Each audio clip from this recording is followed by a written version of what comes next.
Today we're going to be looking at some information that might be helpful to you guys.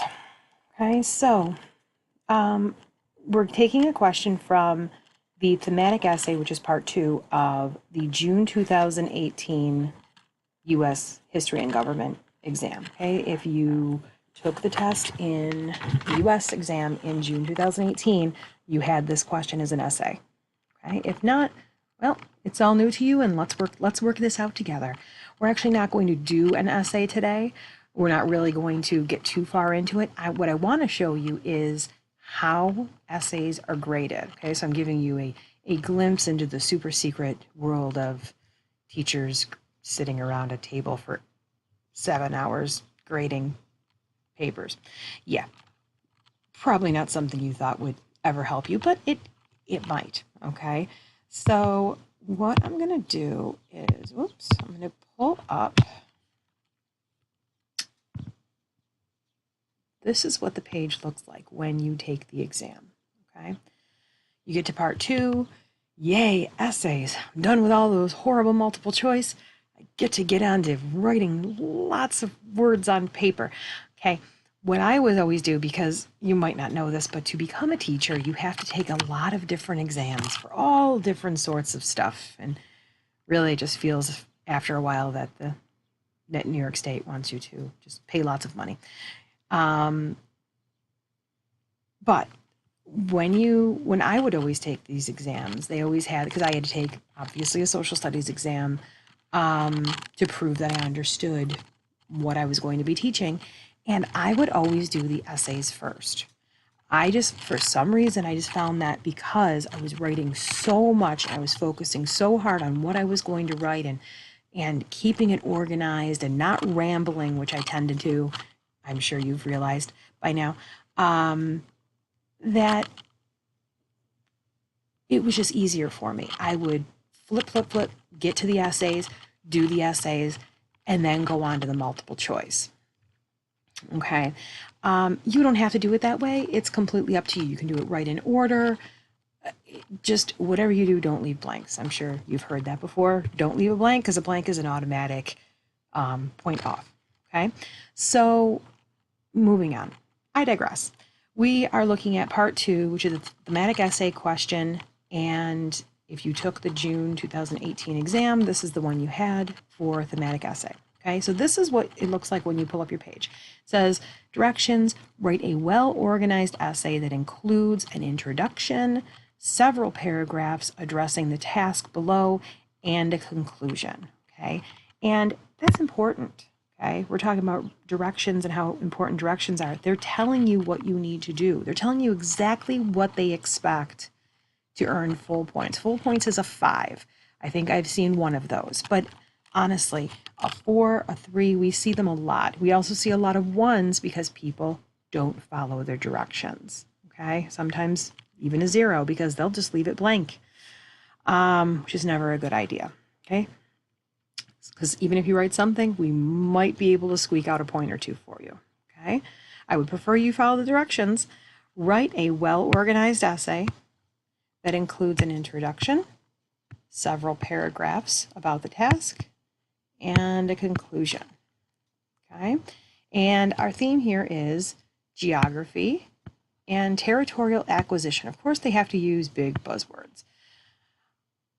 If you don't know what territorial acquisition is, you might have shut down and gone, no, I'm not even going to bother with this because I don't know what that means. Well, if you read a little bit farther, usually they'll give it to you. They'll let you know what it is. It says, throughout the nation's history, the United States has expanded through the acquisition of new territories. So expanded, they got bigger because they got more land. Okay, territorial, territory, land, acquisition, acquire, to get. Okay, so to get more land. These acquisitions have had both positive and negative effects on the United States. So here's your task. You're going to select 2 territories acquired by the United States, and for each one of those, you're going to describe the historical circumstances that led to the United States to acquire this territory. What was going on at the time? How did they get the land? you're going to discuss positive and or negative effects. I want you to pay attention to that and or, because they're not telling you, give me a positive effect and a negative effect. You have to give me one positive and one negative. If you don't know it, too bad. No, it's and or. So you can discuss two positive, because they're asking for two things. I would say give them two. If you only know the positives, give them two positives. If you only know the negatives, give them two negatives. Okay, you can give them one. You can give them one of each, but I would definitely give them two here, just to make it to give you enough information to write your paragraph. Okay, so what they're asking for is two territories. So territory 1 and territory 2, and then either two positives or two negatives, or a positive and a negative. Okay, and you're going to do the same thing under here. Territory 2, the historical circumstances, right? So I forgot history there. History, and either two positives or two negatives, or a positive and a negative. Always give them two things in there just to make sure that you're covered, okay? So what they're actually asking for, just like with the other essay, is 1, 2, 3, 4, 5, 6 things. 6 things that they're looking for. Okay? Now, moving down a little bit. Woo, hello. Moving down a little bit here. It gives you examples. I want you to look at this right here. Ooh. If they give you examples, like when they talk about people, sometimes like, oh, what about Martin Luther King Jr. and, you know, they've given a lot of random ones, especially on the global, I find. But U.S. history seems to be a little bit easier of a test than the global exam. Okay, so they give you suggestions up here, but you are not limited to these suggestions. If you know a lot about how the United States, oh, it actually gives Texas, I was going to say Texas, how we got, I see everything listed on here that I can even think of off the top of my head. So if Texas wasn't included and you knew a lot about how we acquired Texas, you could write about Texas. You're not limited to these suggestions, although Texas is in here. So these are the examples they gave you, and they actually are very good examples. Okay, the Ohio River Valley, and then they give you dates: 1783, Louisiana Territory, right? Louisiana Purchase. Some people missed that one too, because they put territory instead of purchase, but the actual territory, the land that we got. Florida, Texas, the Oregon Territory, California, Alaska, Hawaii, Puerto Rico, and the Philippines. Okay, so you don't have to write about those. If you want to write about something else, write about something else. Okay, you're not limited to what they put in front of you. Your guidelines in your essay, be sure to develop all aspects of the task. Support your theme. Your theme's up there, with relevant facts, examples, and details. And you're going to use a logical and clear plan of organization. We're not doing it right now, but here's a clear, logical plan of organization. If you write that on your paper, and remember, you can always write on your test paper. You can write anywhere there's a blank space that you feel you need to jot down some notes, or you want to make a little graphic organizer for yourself so you get your thoughts straight before you start writing, do it. You can mark up this entire book. Nobody cares. Okay? Nobody actually, well, we look at the books, but we don't actually read what's in them. We can't grade it anyway. So, you know, you could be writing positive affirmations to yourself. You can do it. That would be absolutely fine, because it's not going to be graded. Okay. So let's see. Okay. So that's what it looks like. Okay. This is what the thematic essay looks like. Now I want you to take a look at what teachers see. Okay. When we get our grading packs and we get all of those big stacks of tests from everybody who had to take them that time. Okay. They're all separated by program. We get to see, I'm not going to be able to write on this one, but we were able to see what they asked you. Here's what they asked you, right? It says it here. I don't know if you can see what I'm doing here, because it's not letting me do anything. I can't write on this. But it's showing what you were asked so that we can go, oh, okay, that was an okay question, or oh, that was a really tough question. Why did they give that this time? And believe me, we have had those discussions. So I'm going to try, you know, I'm going to use my mouse to get down there because this is not working correctly. Okay. So, oh, look, there's all the answers. The magical book with all the teacher answers. Okay. Thematic essay. Okay, so here were our scoring notes from 2018. Okay, June 2018.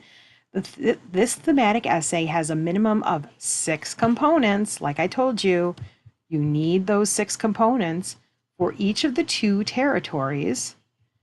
You need 2 positive or negative and or. So a positive and a negative, or 2 positives or 2 negatives. So two different examples, 2 things you can put down that were positive or negative, and the effects of each on the United States. Okay, so historical circumstances, just so you know I'm not lying to you, historical circumstances, and at least, so if you have more, throw them on there, it's all good, 2 positive and or negative effects. Okay, the historical circumstances that led the United States to acquire the territory may be discussed from a broad or narrow perspective. The example they give is California was acquired to achieve manifest destiny. Manifest destiny, hopefully you know what that means. That was when we believed it was our destiny to go all the way over to the Pacific Ocean to claim all the land, okay? Or California was acquired by victory in the Mexican-American War. Okay, so you can either give me a very broad answer, manifest destiny, or you can tell me exactly how we acquired it, okay? Any combination of positive or negative effects can be used, like I told you, either 2 positive, 2 negative, or a positive and a negative, as long as you give 2. The effects of the territorial acquisition may be immediate or long-term. So, yay, we got a whole bunch of new land. Or, well, over the long term, the Native Americans had to, be moved and, things like that. Long-term effects, okay? Similar effects on the United States may be used for different territorial acquisitions as long as the response includes distinct and separate information for each acquisition. So if you had Louisiana Territory and Texas as your 2 acquisitions, okay? So both of those gave us a whole bunch of land. It gave us a whole bunch of land for farming and for, expanding. You can go into railroads and things like that. And you can use the same thing for both because it's true. Okay, so one of the positives is we had a lot more land for farming.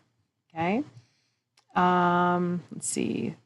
Great Plains became the breadbasket of America, while Texas became grazing land for longhorn cattle. Okay, so the effects of the territorial acquisition do not need to be identified as positive or negative as long as it is implied in the discussion. So you can say, you don't have to say one positive effect was, one negative. No, you could do that. That's absolutely fine. But you don't have to say that. You said one effect was that we got a lot more farmland.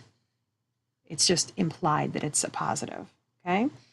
The efforts of the territorial acquisition may be discussed from any perspective as long as the position taken is supported. So you say, this was a really bad thing because, as long as you can support that idea, go at it, okay? You can give me any opinion you want, but you have to back it up with facts, okay? Let's see. If more than 2 territorial acquisitions are discussed, only the first 2 may be scored. And I talked about this in another video, which you may or may not have gotten to yet. Do not give them more than they're asking for. This is why it's important to follow your task. When they tell you you need 2 things and then they give you 5 different examples, don't talk about 5 examples. Don't waste your time. Work smart, not hard. I always tell my students this. Work smart, not hard.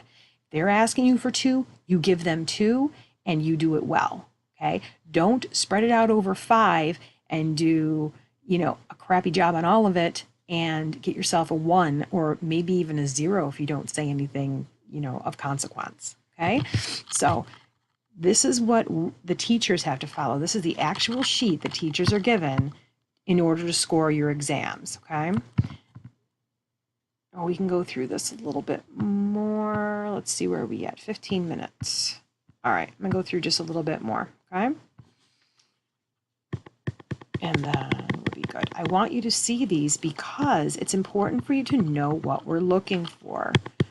And it just keeps scrolling for some reason.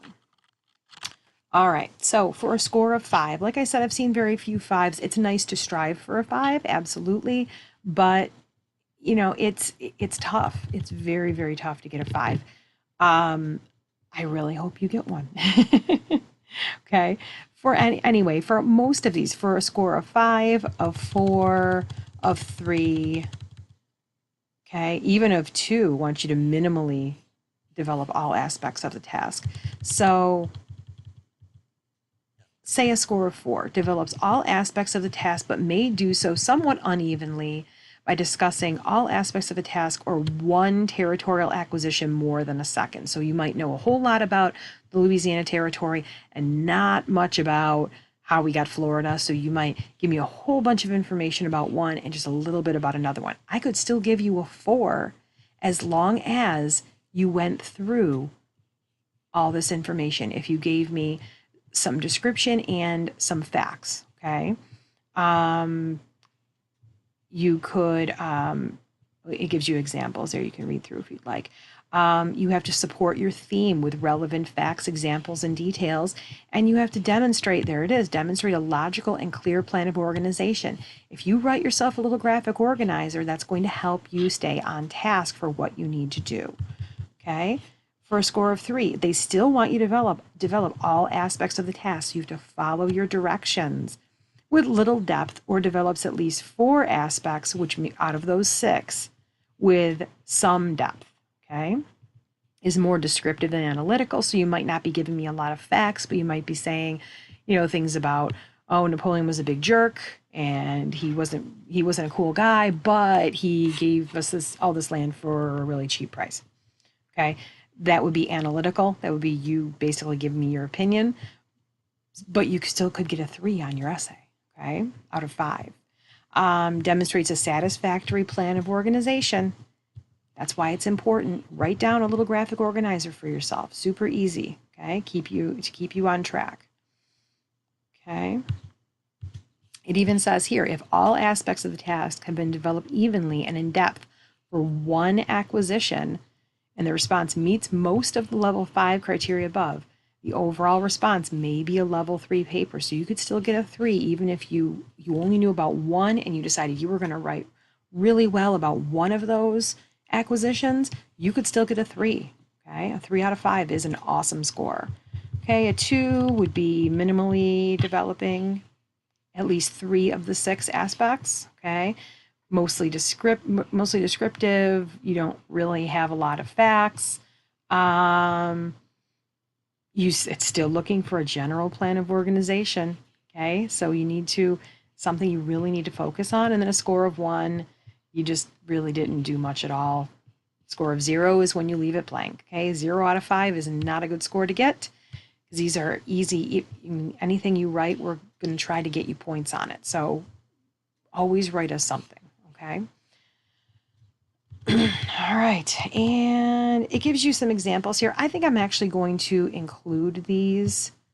I'm thinking about making a booklet for you guys, so maybe I'll give you these so you can see exactly what Regents is looking for, what they have us looking for, so you can have it in front of you and help you kind of, you know, keep it straight in your head. Okay, so I'm going to end this for now. 19 minutes. Thank you for holding in there. I appreciate it. And have a good day.